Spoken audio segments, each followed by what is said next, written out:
የጀግና ሞት የወንድ ሞት የአንበሳ ሞት እናቴ ክብዴ እናቴ በረኛው የንጉስ ሞት እንደ ወንድ ተጫውታችሁ እናቴ ኮረቻለሁ በእናንተ ኮረቻለሁ እናቴ ይሳንዱራን ተቋጥሮኝ ታበላሻላ እኔ ልቄ አይኔ በላ ግን ክብዴ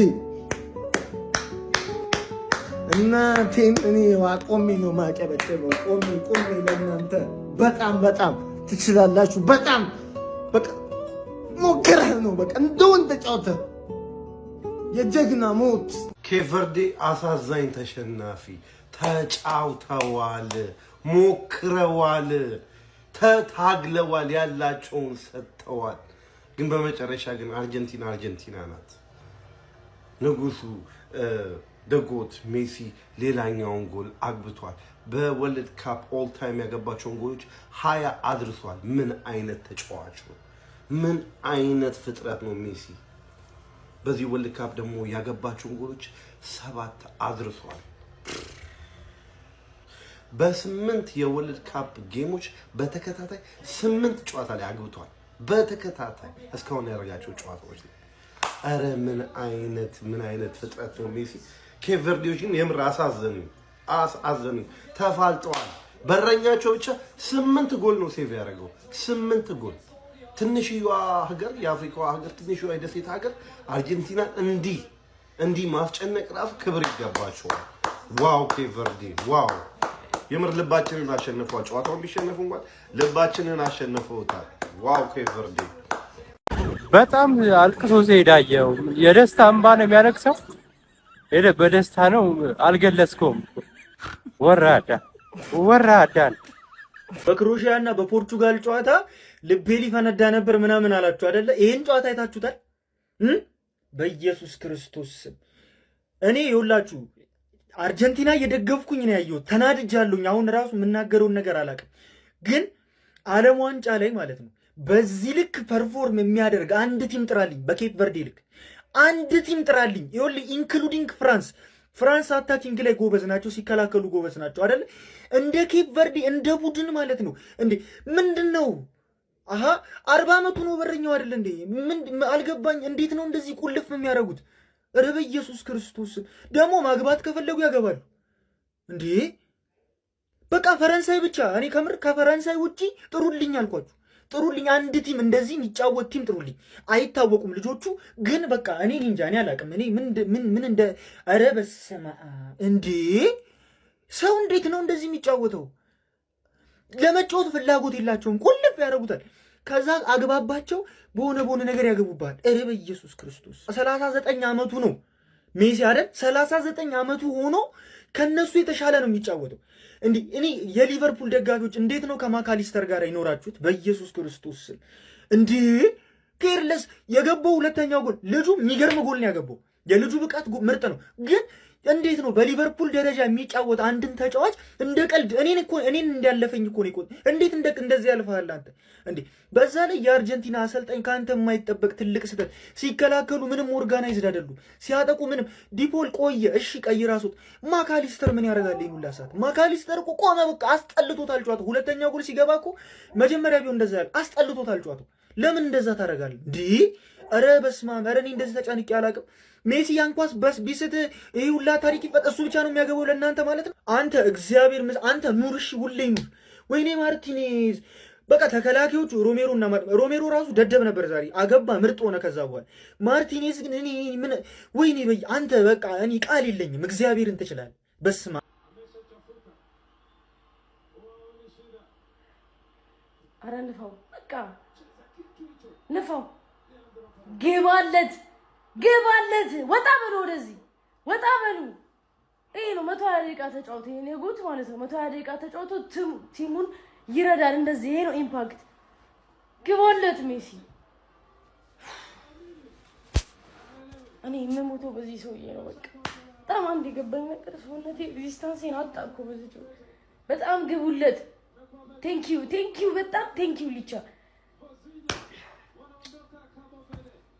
ግቡናተኝ ያ አይደለም አንድ ጠንቋይ አራዳ ልጆች የፊዚክስ ህግ እንኳን ሜሲን መያዝ አልቻለም ነው ማለት አቡሻ። ለማንኛውም የዛሬው ኬፕ ቨርዲ ግን ከሚባለው በላይ የለዩና የሚያሳዝኑም ቡድን ናቸው ማለት ነው። ነገር ግን ጉዟቸው በዚህ አብቅቷል ማለት ነው። ምንም ማድረግ አይቻልም። ከዚህ በፊቱ ሻምፒዮኖች ናቸው አርጀንቲናዎች ማለት ነው። አሁንም እንግዲህ ጨዋታው እስከ 120 ደቂቃ ሄዶ ነበረ። ነገር ግን ባለቀ ሰዓት ማለት ነው ራሳቸው ላይ ኦንጎል ሜሲ ያሻመውን ኮርና ማለት ነው ኦንጎል ራሳቸው ላይ በማስቆጠር መሸነፋቸውን እንግዲህ አረጋግጠዋል ማለት 3-2 ተሸንፈዋል ማለት ነው። ሲመሩ ሲደርሱ ሄደው ነበረ። ኬፕ ቨርዲዎች እጅግ በጣም አስደናቂ ጨዋታ ነበረ ዛሬ ሲያስመለክቱን የነበሩት። ማርቲኔዝ እጅግ በጣም ልዩ ነበረ ማለት ነው የአርጀንቲና በረኛ። እንደዚሁም ሊዛንድሮ ማርቲኔዝ፣ ሊዮኔል ሜሲም ጎል ማስቆጠር ችሏል ማለት ነው። አቡሻ ያው ሜሲ ካለ ከተጫወተ ጎል ግድ ነው ያራዳ ልጅ ማለት ነው። ለማንኛውም አርጀንቲና ወደ ቀጣዩ ዙር ማለፍ ችላለች ማለት ነው። እጅግ በጣም ቆንጆ ጨዋታ ነው ያየነው። ይህንን ጨዋታ ያላዩ ሰዎች ልናዝን ይገባል ማለት ነው። አዎ ሌሊት ነው፣ ነገር ግን ሌሊት የሚያስረሳ ጨዋታ ነው የተመለከትነው። ይመቻችሁ። ብተኛስ ኬፕ ቨርዴ እኮ የአፍሪካ ሀገር ናት ብዬ ነው በእናት እንዲሳካላት ነበር። አክቹዋሊ አርጀንቲና የሲቲ ተጫዋች ስለሌለው እንዲሳካላት አልፈልግም ታውቃላችሁ። ግን ደግሞ ያው ብዙ አላችሁ ከባድ ሰዎች ስላላችሁ ይመቻችሁ። ለማንኛውም አልተሳካም ኬፕ ቨርዴ። ያው የሚገርም አይደለም፣ በቃ ጨረሱ፣ ወደ ቤታቸው መሄዱን። አርጀንቲና ዋንጫ ትበላለች አትበላም ዩልሲ። ያው እኔ የመጀመሪያ ፕራዮሪቲ አይደለም ታውቃላችሁ፣ ምክንያቱም የሲቲ ተጫዋች ስለሌለበት እንድትወርቅ ነው የምፈልገው፣ አርጀንቲና እንድትወርቅ ነው የምፈልገው፣ ብራዚል እንድትወርቅ ነው የምፈልገው እያለ ይቀጥላል። ሁለቱ ነው እስካሁን ያለን። እንግሊዝ ላይም እቆጥራለሁ፣ ግን እንግሊዝ ብዙ ተጫዋቾች አሉ፣ በጣም ፓርሻሊ ነው የምቆጥረው እንግሊዝ ላይ። ለማንኛውም አልተሳካም። እንኳን ደስ አላችሁ ሜሲ ፋንስ፣ አርጀንቲና ፋንስ። አይ ዶንት ኖ ያው ሜሲ ስለምደግፉት ነው አርጀንቲና የምደግፉት ብዬ በዛ እንያዘው። አልተሳካም። እንተኛ ይመቻችሁ። ይሄ ራሱ ጠንቋይ የሆነ ሰውዬ ይሄን ጠንቋይ ያባሩት ከስራ ይባረር። ዛሬ አይሳካልም። ምን እንተኛ እንጂ በቃ ዘሞኔም ብሎ ቋጣሪ እንጂ አሬ የሚቋጠርበት አለ በሉ። አርጀንቲና በጭንቅ ተፈትና ኬፕ ቨርዲን 3-2 በማሸነፍ ወደ 16 ዙር ተቀላቅላለች። ማን የ3 ጊዜ ዓለም ዋንጫ አሸናፊዋ ሀገር፣ የ2022 ያለፈው የዓለም ዋንጫ አሸናፊዋ ሀገር ለመጀመሪያ ጊዜ በዓለም ዋንጫ በተሳተፈችው ኬፕ ቨርዲ በዚህ ልክ ትፈተናለች ብሎ ማን ጠበቀ? እንዲህ ይህንን ጨዋታ እኮ አንድ እግር ኳስ ተመልካች ገምት ብትለው ማለት ነው አርጀንቲና በስንት የጎል ልዩነት ልታሸንፍ ትችላለች የሚለውን ነው እንጂ ሊገምትልህ የሚችለው እንደምታሸንፍ ያለምንም ጥያቄ ነው የሚመልስልህ ማለት ነው። ግን በጭንቅ ተፈትና ነው አርጀንቲና 3-2 ዛሬ ኬፕ ቨርዲን ያሸነፈችው ማለት ነው። ኤኒዌይ ቪዲዮውን በደንብ ኮፒ ሊንክ እና ሪፖስት እያደረጋችሁ ጨዋታ ላይ ምን እንደተፈጠረ ላሳያችሁ።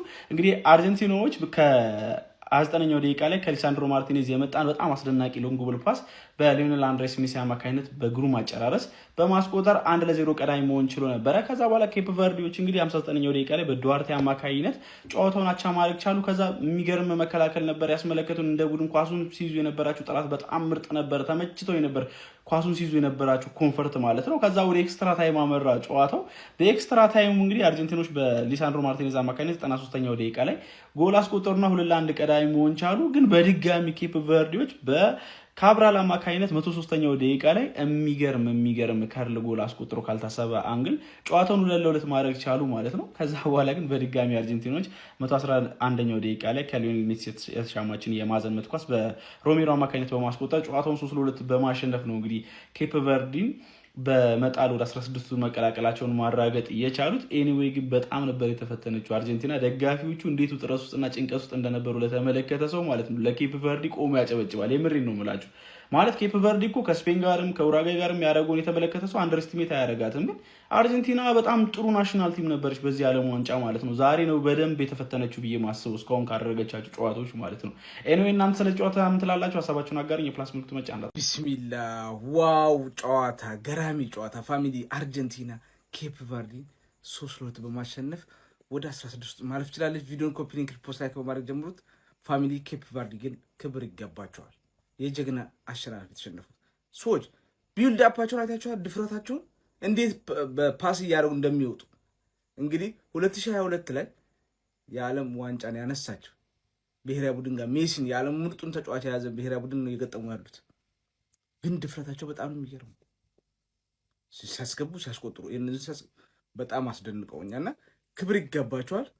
ሜሲ እንደተለመደው ጎል አስቆጥሯል፣ አሲስትም አድርጓል። የእኛ ደግሞ ልጃችን ሊቻ አሲስት አድርጓል፣ ጎል አስቆጥሯል። እስካሁን በዓለም ዋንጫ አንድ ሰው እንዳይከራከር በዓለም ዋንጫው ምርጥ ፐርፎርማንስ እያሳየ ያለው ምርጡ ተከላካይ ሊቻ ነው። ገራሚ ፐርፎርማንስ እያሳየ ያለው እና ዛሬ ምርጥ ጨዋታን ያመለጣችሁ እውነት በጣም ደስ የሚል ጨዋታ ነው። እንግዲህ ሰዓቱ በጣም ሂዷል። አሁን ራሱ ይሄን ቪዲዮ እየሰራሁኝ 9 ሰዓት ከ45 ደቂቃ ይላል። በጣም ከባድ ሰዓት ነው፣ ግን ውብ ጨዋታ ነው ያየነው። እስቲ ለማንኛውም እናንተ የተሰማችሁን ኮሜንት ላይ አስቀምጡ። ቪዲዮ ከተመቻችሁ ኮፒ ሊንክ ፖስት ላይክ ማድረግ እንዳይረሳ። ቴንክ ዩ። አንድ ጠንቋይ አምኜ እስከ 10 ሰዓት ማፍጠጤ ነው የሚያበሳጨኝ። እኔ ቀጥ ብለው ጡረታ እንዲወጡ እሺ። እንቅልፋም ጠንቋይ አጎምላለው ዛሬም ተኝተህ ጨዋታ መለጠ በመድኃኒዓለም ወይኔ። ያልተኛችሁ ሰዎች ግን ታሪክ ነው ዊትነስ እያደረግን ያለ ነው። ለልጅ ልጅ ልጅ ልጅ የሚወራ ታሪክና ማለት ነው 20 ጊዜ ኮፒ ሊንክ ማለት ነው። ኬፕ ቨርዲ ግን እንዴት ነው የሚችሉት በመድኃኒዓለም? ግን ችግሩ አርጀንቲና 2 ሜሲ ነው ያላት። አንዱ ትልቁ ሜሲ ሌላ ታሪክ ጽፏል። ሞስት ወርልድ ካፕ አሲስት ኤቨር። በወርልድ ካፕ ታሪክ እንደ ሜሲ ብዙ አሲስቶችን ያደረገ ተጫዋች የለም ማለት ነው። 1 አሲስት እና 1 ጎል። ሌላው ደግሞ የተከላካዮች ሜሲ፣ ሊሳንድሮ ማርቲኔዝ፣ ሊቻዘ ቡቸር በማንቼ በመሆንሽ ኮርቻለሁ። ምን አይነት ጎል ነው ያገባው? ምን አይነት አሲስት! እሱም ተከላካይ ሆኖ 1 ጎልና 1 አሲስት አድርጓል። ሌላኛውን ጎል ያስቆጠረው ሮሜሮ ነው። በመድኃኒዓለም በቃ አርጀንቲኖች ተጋደሉ። ኬፕ ቨርዲ ግን ነግሬያቸዋለሁ ገና የዛኔ ከስፔን ሲጮቱ ስፔን አቻ ስትወጣ ስፔን ላይ ወረደባት ሰው ኬፕ ቨርዲን እንደማድነቅ። ኬፕ ቨርዲ ካሜሮን በነበረችበት ምድብ አንደኛ ሆና የመጣች ሀገር ናት እና በጣም ኮምፓክት የሆኑ ኮንፊደንት ምን ማድረግ እንዳለባቸው የሚያውቁ ምርጥ ቲሞች ናቸው። እንዳልኳችሁ ግን አርጀንቲና 2 ሜሲ ነው ያላት፣ 1 ትልቁ 1 ትንሹ ማለት ነው። ይመቻችሁ። በእንቅልፍ ምክንያት ይሄ ውብ እግር ኳስ ላመለጣችሁ ለእግር ኳስ አፍቃሪያን አንድ ህሊና ጸሎት እናደርግላችኋለን። ሌላ ምን እናደርጋለን? እግዚአብሔርን ምን አይነት እግር ኳስ የተመለከተው! ምን አይነት ቁጭ ብድግ የሚያደርግ! ምን አይነት አርጀንቲና! ምን አይነት ኬፕ ቨርዲ! ኧረ በስመ አብ ቃላት የለኝም ለነሱ ራሱ። እውነት ምንም ተሸናፊ ቢሆኑ እጅግ በጣም አሳዛኝ ተሸናፊ ናቸው ኬፕ ቨርዲ። ቃላት የለኝም ለነሱ ራሱ። ዋው ዋው ዋው! ከጠበቅኳቸው ላይ እግዚአብሔርን ነው የምላችሁ። አረ ጎል! ምን አይነት ጎል ነው የሚያስቆጥሩት! በተለይ ሁለተኛው ያስቆጥሩት ጎል ቃላት የለኝም። ለማንኛውም ሊሳንድሮ ማርቲኔዝም እንግዲህ ያስቆጥረው ጎል ከሜሲ ውጪ ሌላ አጥቂ ተጫዋች ያስቆጥረው እንደዚህ አይነት ጎል የትርፌ ተጫዋች ያስቆጥረው ጎል። አረ በስመ አብ! ለማንኛውም ማለት ነው እጅግ በጣም ያበደ ነበር እውነት። በመከላከሉም በማጥቃቱም ጥሩ እንቅስቃሴ ነበር ኬፕ ቨርዲዎች ያስመለከቱን። በተለይ ደግሞ ግብ ጠባቂው ለእሱ ነው ያዘንኩት። እግዚአብሔር ነው የምላቸው። ብቻ ግን ሜሲ ዛሬ 1 ጎልና ቃላት የለኝም። እሱ ሁሌም ንጉስ ነው። አዘጎት ለማንኛውም ማለት ነው አርጀንቲና ወደ ቀጣይ ዙር አልፋለች። እጅግ በጣም ግን ደስ የሚል ጨዋታ ነበር የተመለከቱን እውነት። በድጋሚ ለኬፕ ቨርዲ እጅግ በጣም አሳዛኝ ተሸናፊ እግዚአብሔር ነው እላለሁ። አሲስት ደግሞ አድርጋ የማራዶናን ሪካርድ ነው የራሷን 8 ነበሩ 9 አድርገው በዓለም ዋንጫው የምን ጊዜውም አሲስት ያደረገው ተጫዋች ሊዮኔል ሜሲ ሆኗል። አባቴ አንቺ ትችያለሽ 9 አሲስት አናዘር ሪካርድ ተኛ ቋጣሪ ተኛ። አረ ወይኔ ቨርዲ ይሄ ግን ለአንተ ክብር ግን ለአንተ ክብር ማለት ነው የሜሲ እንትን ላይ ሃይላንድ ማንጠለጥለው ይኸውላችሁ እግዚአብሔር ወራዳ ጠንቋይ ነው ወራዳ አደበላት ለሱ ክብር ግን ማለት የሜሲ እንትን ላይ ለሜሲ ነው ማንጠለጥለው ወራዳ ጠንቋይ ነው አንተ ያጠቋይ እግዚአብሔር ተቅማጥ እኮ ያባቸው እግዚአብሔር ተቅማጥ ስማም ወዘረስ ናሪት ይመቻችሁ። ለማንኛውም እኛ አውቀን ነበር ቆጠር ነው እንዴ ኬፕ ቨርዲ አላላችሁም እንዴ? ከኬፕ ቨርዲ ነው ጫወታው አላላችሁም እንዴ? ምንም ኬፕ ቨርዲ የሚባል ነገር የለም። ዛሬ ከፈረንሳይ የተጫወተ እኔ ደዘረደዌ እምባፔ ኦሊሴን እየፈለኩ ነው። ቤንች ናቸው እነሱ እንዴ ማን ከኬፕ ቨርዲ ብለው ሰክሰው አምጥተው ምንድናቸው እነዚህ? እድሜ ለጎቱ ዛሬ እድሜ ለጎቱ አሲስትና ጎል ባያረግ ኖሮ ዛሬ ምን ሊፈጠር እንደሚችል አላውቅም። እኔ አላውቅም። ወይኔ